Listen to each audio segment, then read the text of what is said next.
On the morning of July the 1st, 2018, Réau Prison, located in the eastern suburbs of Paris, was like any other quiet day, until the peaceful silence was shattered by the whirring sound of a helicopter overhead.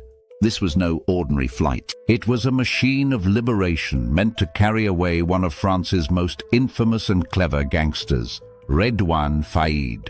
Faïd, who had famously escaped prison in 2013 via a dramatic explosion, had devised an even more elaborate and carefully planned escape. A team of heavily armed professionals with years of experience in dangerous operations had been assembled to pull off the stunt. That morning, 3 masked men dressed in black tactical gear and carrying firearms entered the prison. They impersonated police officers and confidently made their way to the prison yard, where a helicopter awaited landing. The helicopter, a nimble Alouette model, had been hijacked earlier by the group.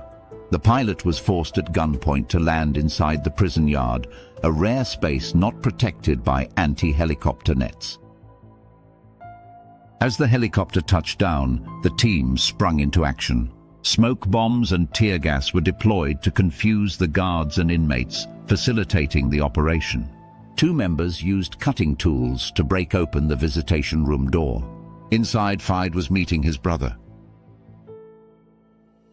Calm and collected, Faïd rose and followed the team to the helicopter without resistance. The entire operation lasted less than 10 minutes, a remarkably precise and peaceful escape, with no shots fired or physical confrontation. Once airborne, the helicopter flew to a secluded area north of Paris, where it was later found burned and abandoned, erasing all evidence of the daring jailbreak. Faïd's escape became one of the most notorious prison breaks in French history. Police launched an intense 3-month manhunt, eventually capturing him in early October in an apartment located in Creil. During this time, Faïd evaded capture by changing his appearance, wearing a veil disguise, and constantly moving between locations. Today, the escape stands not just as a criminal act, but as a cinematic and thrilling tale etched into French lore. Faïd remains imprisoned under maximum security, but his name lives on as one of the greatest prison escape legends.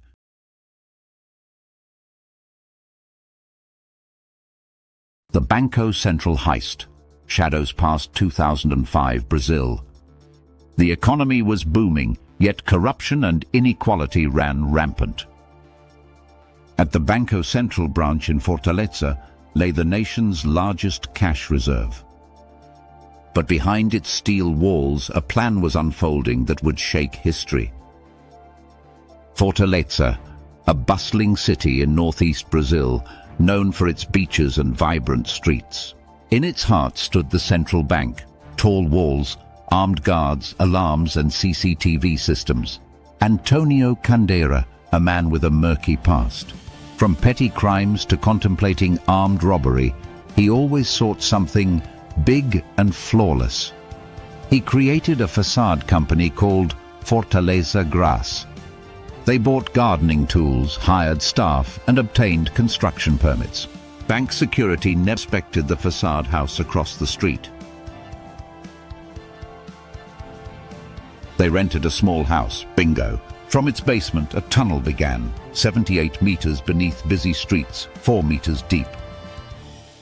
They even installed large ventilation pipes for airflow. Members rehearsed money transfer using a small landscaping truck. They practiced silence, timing, and synchronized moves meticulously. As it neared, members came and went day and night. No one suspected that massive landscaping was actually a tunnel operation. Full readiness. People ready to move cash. Drivers knowing escape routes. Accountants with folders full of money disguised as ledgers. Dramatic scene, inside the tunnel breaking into vault-back wall. Soft hum of drilling. Robbers entering with bags. Over 3.5 tons of banknotes were stacked and bundled. They prioritized new, unused bills, no stamps from the central bank. The small cash truck parked silently. Drivers, ready and timed, started the getaway. Public in Fortaleza celebrated. Media coverage exploded. Consequences: economic disruption, distrust in banks, public anxiety. They traced phone calls, flagged suspicious bank activity. Tunnels of bagged cement, fake trucks pointed to the culprits. Weeks later, the first arrests happened. Some with cash, some without. Markers: I lost my tools that night. A confession with impact. Lawyers, media, courtrooms. Papers read, unarmed yet smartest heist ever. Defendants tried to blame the tunnel renter. More than half the money never recovered. Some got up to 30-year sentences. Some escaped, some hidden, some stolen internally. Keywords: intelligence, teamwork, security vulnerabilities. Include expert commentary from banking security specialist or economist. Today, the heist inspires books, films, speeches, a symbol of non-violent yet precision crime.